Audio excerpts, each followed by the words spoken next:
Yes, my friends, it is that time once again. Mark the Movie Man here. Got some indie films coming at you this week, and today we are taking a look at Cinematic Reality. It's from Brandon Pruitt, and we get the story of Tony, who's always trying to do good, but seems to stumble along the way. Well, when he hits a major stumble and ends up in jail, his life really gets turned upside down. When he comes out of jail, he's actually looking to do right by his little girl, but having a major challenge there as well as just adapting to how his life has changed. Meanwhile, we have a group of film students who are filming in a convenience store for a school project. It's filming of a robbery.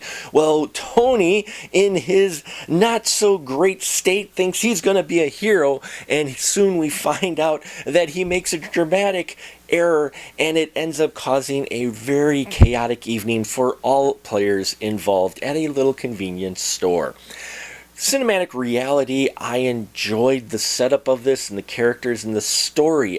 Cliff Scantland playing Tony, I thought he sold it well. This guy who really trying to do right, and, he's trying to do right, but also kind of be the man, the manly man, and kind of failing at both. And he does play this very well, and also the kind of back and forth of what he should do in this really bad situation and what he ends up doing.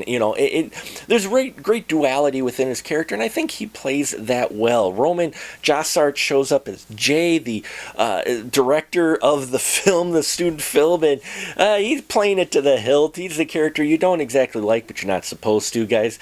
Kind of a dick, but hey, you need a character like that, and he plays it to a T. Char Stone playing Heather. We've seen her in Don't Fuck in the Woods, and she does well as the only female cast member, really main cast member. I thought she held her own and really enjoyed her performance. And then Clay Oram as Paul. He's kind of the third wheel of this trio of friends who are filming, and you felt for this guy. But whose performance out of all of these folks that I really enjoyed as well was V.A. Bennett's Nick.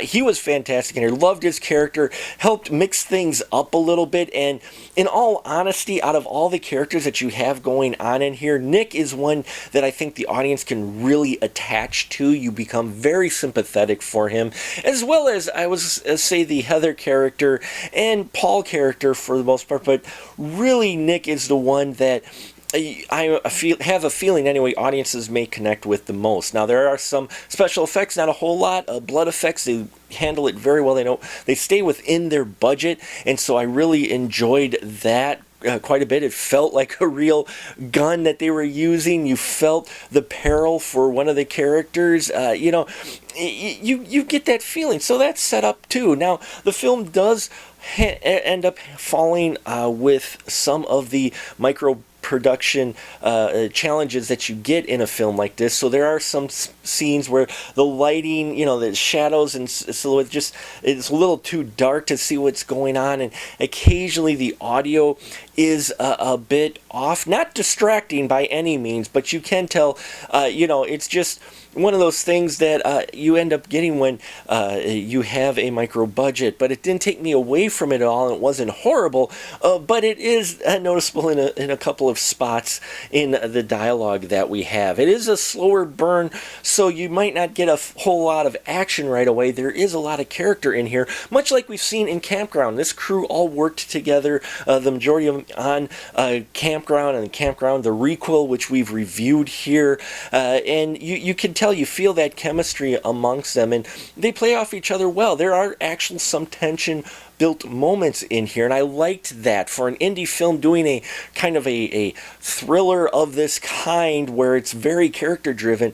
They do very well in building up the suspense, and I think Cinematic Reality is worth a watch. I enjoyed it quite a bit. While there are a few moments in there of some decision changes I kind of wish they would have made, and I maybe would have liked things to pick up a little bit sooner than they did, overall solid indie thriller. And yeah, I think especially if you like the work of Brandon Pruitt, Roman Jossard, and this crew, that you'll really enjoy Cinematic Reality. So there you have it, folks.